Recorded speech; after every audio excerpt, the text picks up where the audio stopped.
You can make your own wire components for Suncatchers using the Artistic Wire Deluxe Jig Kit, the Artistic Wire Mandrel Set, or with your own homemade cork jig. So without further ado, let's get wired. I'm using 3 different aluminum wires. The 16 gauge is the thinnest one, and the medium weight is 12 gauge. It's the one I prefer. And for a thicker gauge, you can use 9 gauge, but it's quite stiff. I also have 6 gauge, but it's ridiculously thick. Artistic copper wire is more firm than aluminum, and it does come in a few different colors. You'll see the aluminum is soft, and the artistic wire is a little bit more firm and can be hammered. For the heart, I'm going to use about 12 to 15 inches of the 2mm aluminum wire, which is the 12 gauge. We're going to bend it at the halfway point.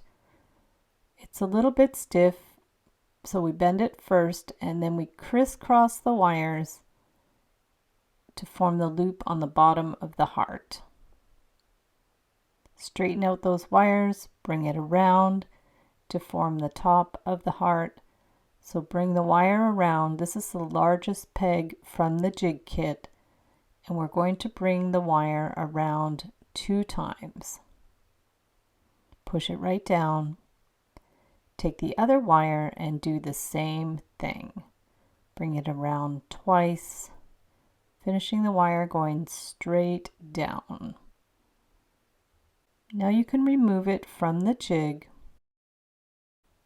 We will clip the wire with the flush cutters in the same position on both sides. That way the spirals will be the same size. Take the end of the wire with your round nose pliers, rotate your wrist to bring the loop towards the middle. We're going to gradually bring it in towards the center, rotating as you go to create our spiral. Do the same on the other side. Grab the end with the round nose pliers, rotate to make a closed loop, and then take that loop and bring it towards the center. Keep rotating until it's in the same position as the other one. And you can press it with the nylon jaw pliers to flatten it out a little bit. You can go back in with your round nose pliers to adjust the spiral so that it's even. Take your time with the adjustments, wiggle it around by hand. Press the heart with the nylon jaw pliers to flatten it out and make it even. Do any adjustments you need by hand. And to attach it, you can put 2 strings up and 1 string down. Now we're going to cut out a template for another design. I'll link the templates in the description below the video. We're going to place it on a cork jig, and I'm using beads and buttons to make the round forms. We're going to put 2 pins in each of the buttons so it won't wiggle around.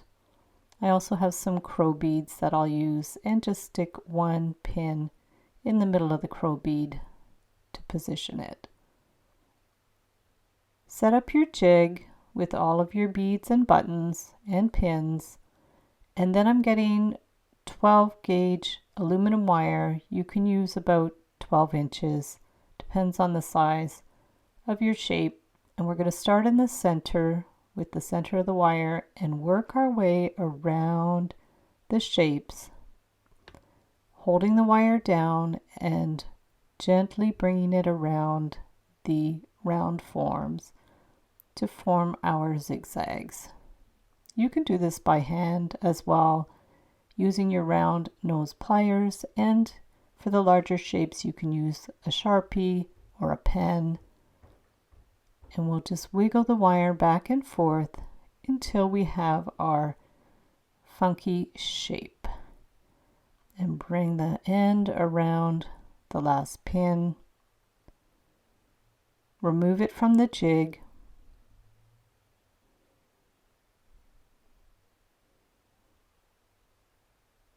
Get your bail making pliers. These are the 6-step bail making pliers from Beadalon to finish our loops.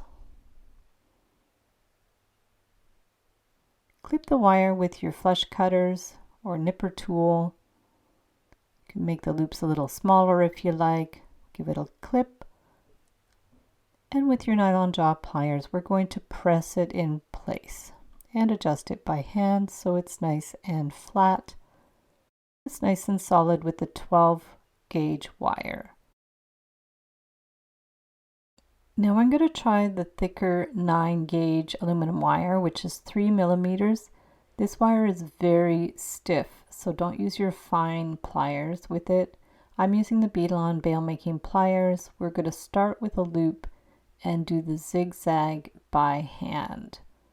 So using the different areas of the bail making pliers, we're going to go back and forth to make a nice squiggly design. I'm just free-forming this. The wire is really too thick to use on the jigs, so we're just going to do it by hand and eyeball these shapes. I wouldn't recommend using this thick wire if your hands are the least bit fragile, but it's fun to experiment and to see which wires you like the best. I'm getting a ring mandrel to do the spiral, and we will hold the wire against the mandrel and bring it around a couple of times. Adjust it, remove it, and we want to bring the wires down to form the spiral. Just working our way down to collapse the spiral and bring the wire in towards the center so we can complete the spiral. Pull it to make that loop a little smaller. It's very, very stiff wire. And we can adjust it with the round nose pliers to bring the wire in a little more. We're going to clip the wire. Don't use your best cutters, and push the end down with the nylon jaw pliers so it just fits inside and it's not scratchy.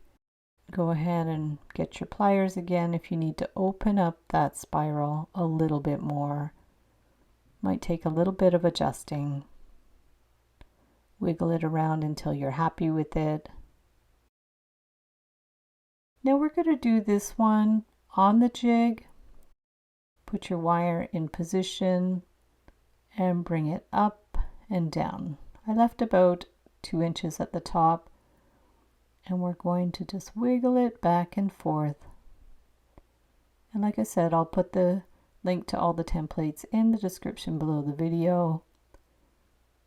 This is the 12 gauge wire. It's my preferred wire for these components. This is aluminum, and we're going to bring it down and around on the jig a couple of times and remove it from the jig.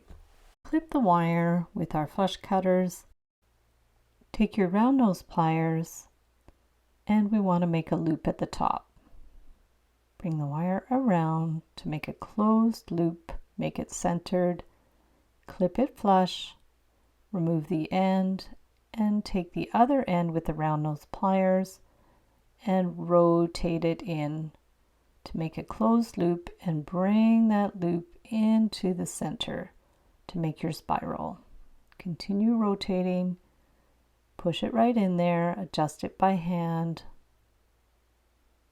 and get your nylon jaw pliers to push everything down.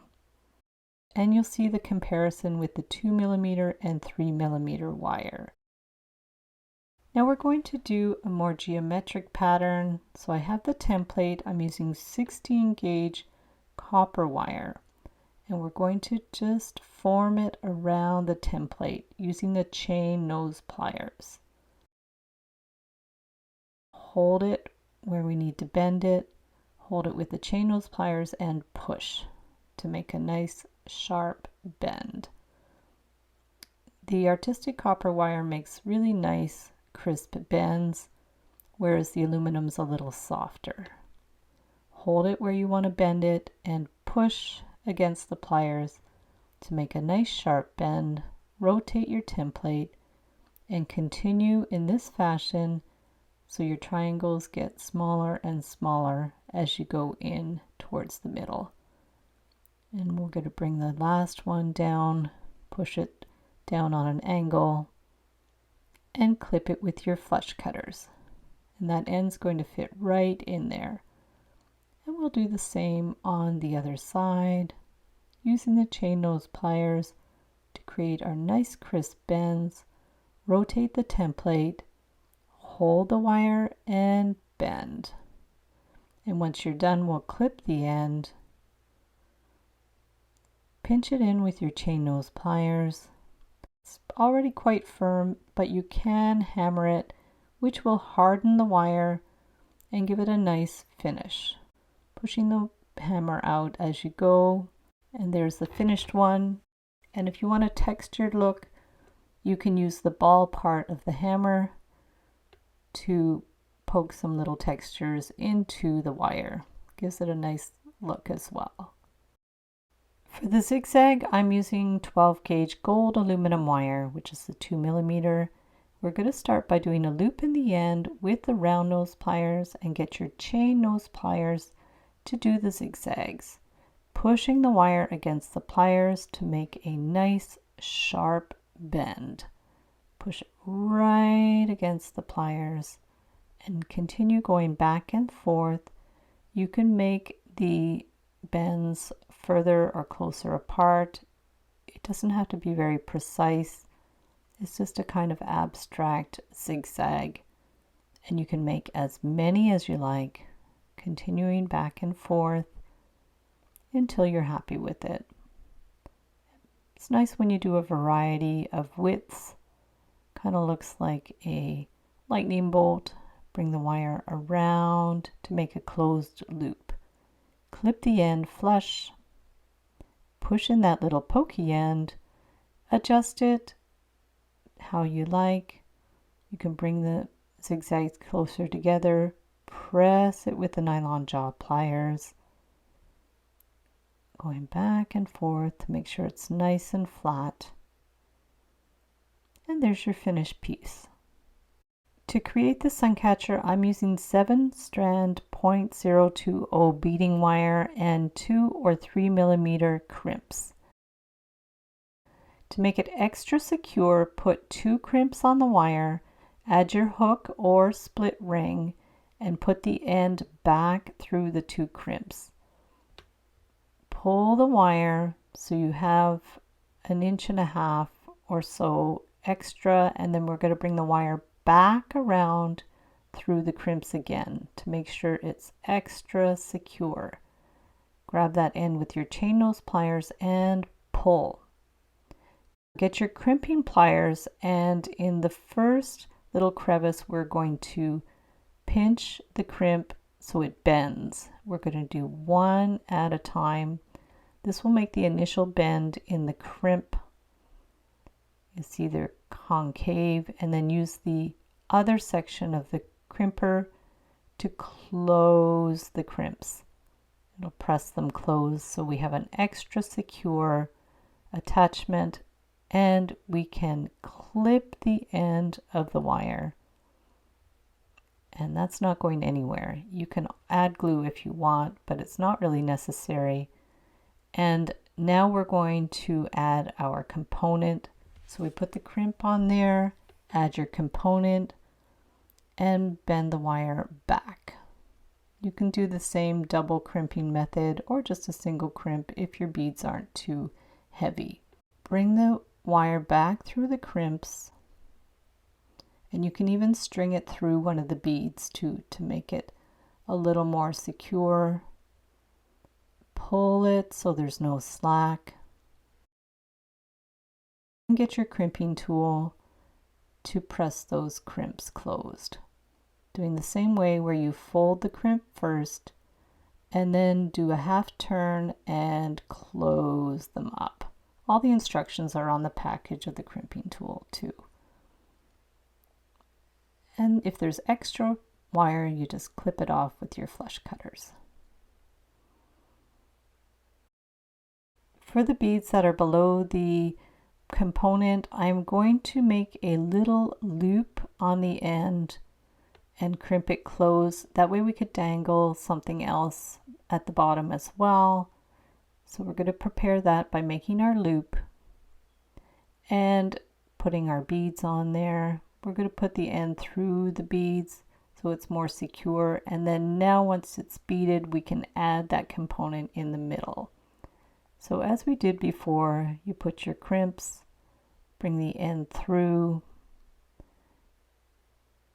and you can stick it through one of the beads as well if you like, or you could do the method where you double it up through the crimps, whatever you prefer.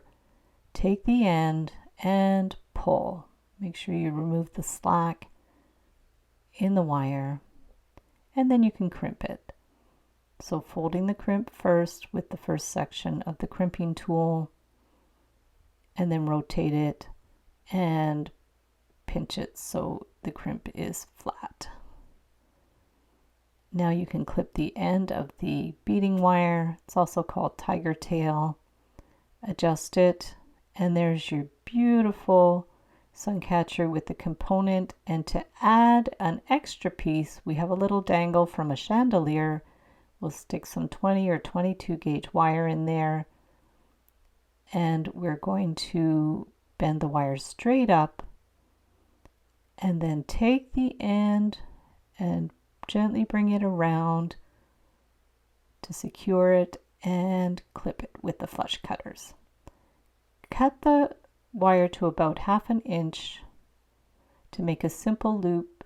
If you prefer, you can make a wrapped loop and twist the wire end around. Press it closed. To attach it, we're going to open it up, put it on the end of the Suncatcher, close it up, and there's your beautiful Suncatcher with the dangling crystal. Today's featured live wire is Lisa. Thank you, Lisa, for your awesome participation in the 10-day scrap wire earring making challenge and for your amazing participation in many previous challenges. Thanks so much for watching the video. Be sure to give it a big thumbs up and subscribe to my channel for lots more wire art and jewelry making tutorials. Check out my Etsy DIY shop where I have all kinds of ebooks and templates for wire art and jewelry. You can use the coupon code SAVE25 to save 25% on any 5 templates, tutorials, or ebooks. Join the Wire Makers Club on Facebook to share photos of your wire art and wire jewelry. You can also join me live on Wire Lady TV every Wednesday at 1:30 p.m. Eastern Time, where I troubleshoot new ideas and designs for wire art and wire jewelry. Happy wiring, everyone, and we'll see you the next time.